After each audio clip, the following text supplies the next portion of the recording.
Chers élèves, bonjour. Ravi de vous rencontrer dans cette nouvelle vidéo.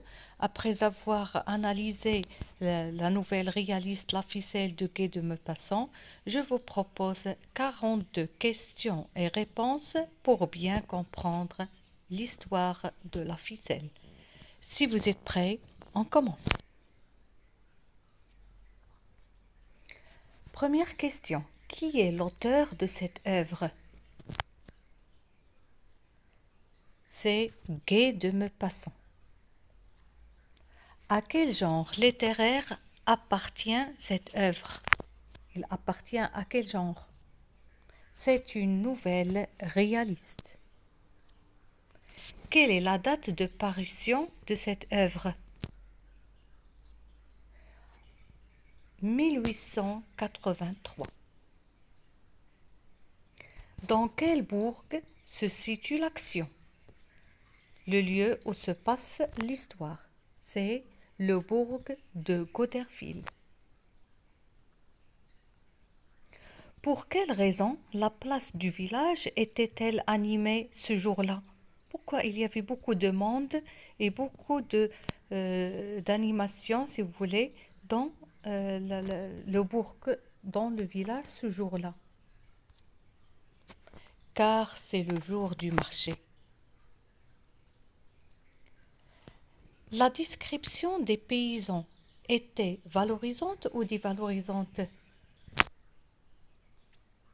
C'était une description dévalorisante, négative, défavorable.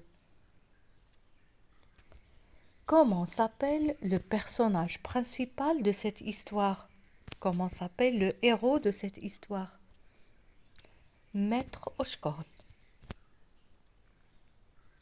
Quel est le lieu de résidence du personnage principal? C'est-à-dire où habite Maître Hochkorn? Il vient de Brioté. Par quel adjectif le narrateur a-t-il qualifié Maître Hochkorn? Quel est l'adjectif qui caractérise Maître Hochkorn? Il est décrit comme étant un homme économe. Quel objet Maître Hochkorn a-t-il ramassé par terre? Quand il se dirigeait vers Goderville, il a ramassé un objet par terre. Qu'est-ce qu'il a ramassé? Un bout de ficelle. Pour quelle raison Maître Hochkorn a ramassé l'objet qui traînait par terre? Pourquoi il a ramassé une ficelle par terre? Pour lui, tout est bon à ramasser. On avait dit dans les tests de lecture que Maître Hochkorn est un homme avare. Pour lui, tout est bon à ramasser. De quoi souffrait Maître Hochkorn? Il souffrait de rhumatisme. Comment s'appelle le personnage qui a vu Maître Hochkorn en train de ramasser un objet? Quand Maître Hochkorn était en train de ramasser la ficelle par terre, il a été vu par qui? Par Maître Malandin. Quel est le métier de Maître Malandin? C'est un bourrelier. Quel est le lieu de résidence de Maître Malandin? Où habite Maître Malandin? Il habite Goderville. D'après le narrateur, comment Maître Hochkorn considère-t-il Maître Malandin? Pour Maître Hochkorn, Malandin était son ennemi. Pourquoi Maître Hochkorn et Maître Malandin sont-ils restés fâchés? Ils avaient des problèmes autrefois. On l'a déjà dit dans le test de lecture que les deux, ils avaient des problèmes à propos d'un licol. Comment s'appelle le propriétaire de l'auberge la plus fréquentée de Goderville? On avait dit que à midi, les paysans se dirigeaient vers l'auberge d'un personnage qui s'appelle Jourdain.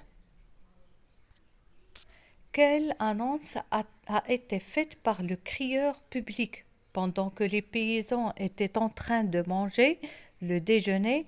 Le crieur public est passé pour annoncer une nouvelle. Laquelle?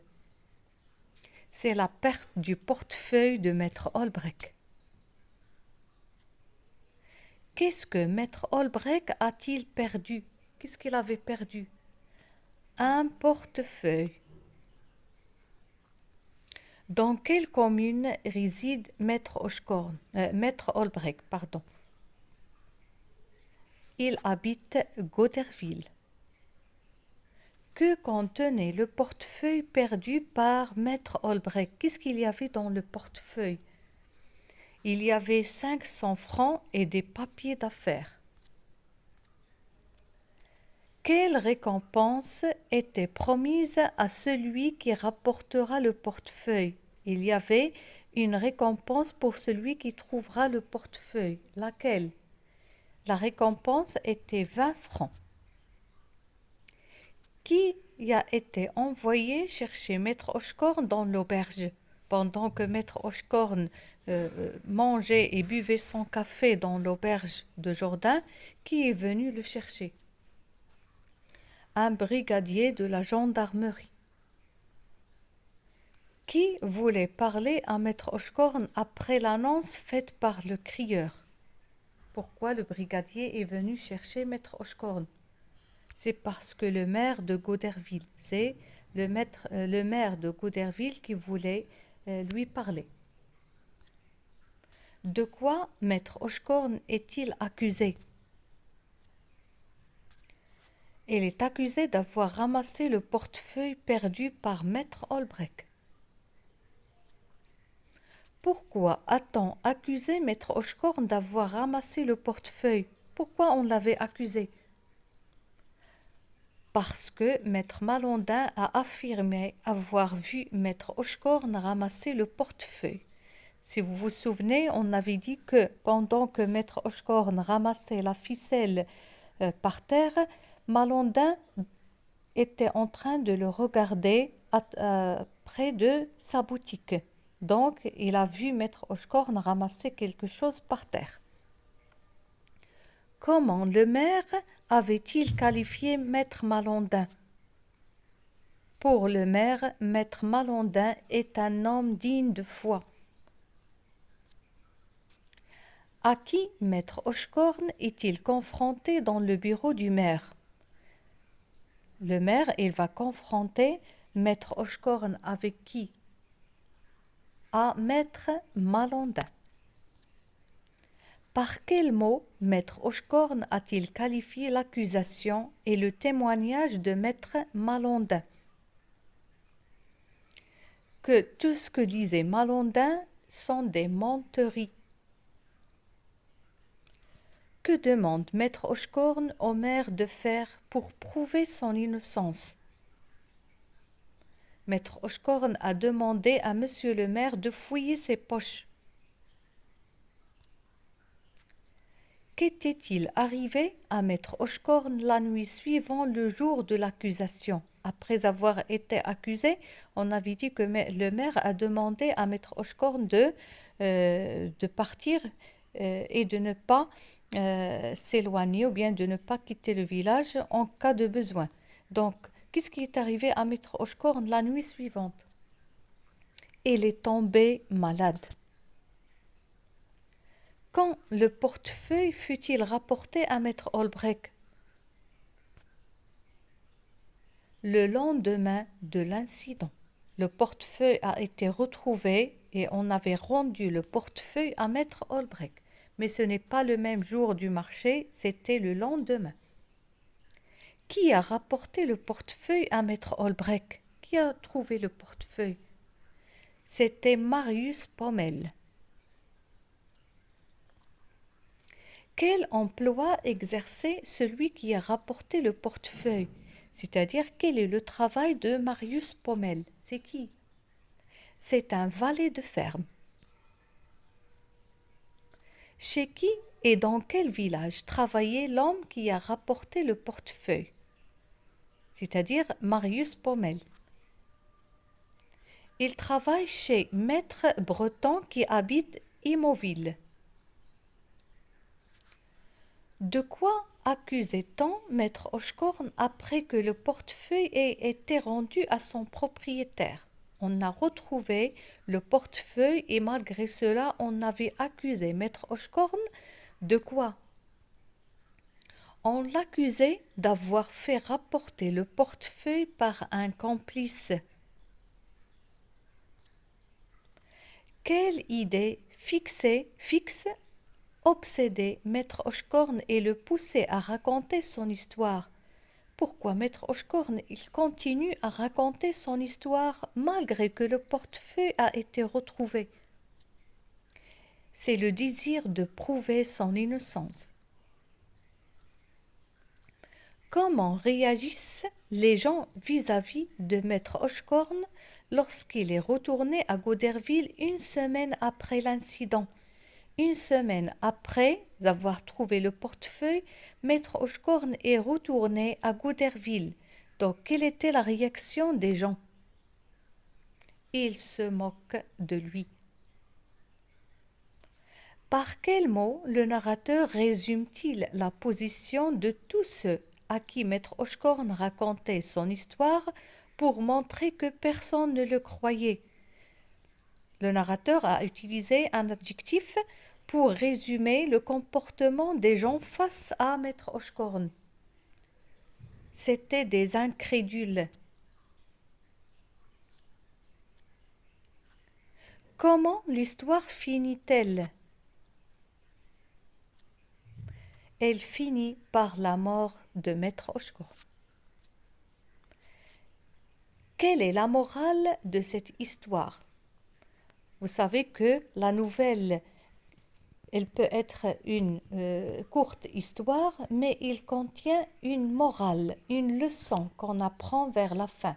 Donc, quelle est la morale de la ficelle? Premièrement, il ne faut pas être influencé par les paroles des autres. Il ne faut pas que les paroles des autres aient un effet sur nous. Maître Oshkorn est une victime de l'injustice sociale. Malgré que nous savons bien que Maître Oshkorn est innocent, mais les gens, la société était contre lui. Puis il ne faut pas être têtu, car on pourrait confronter des personnes plus têtues que nous.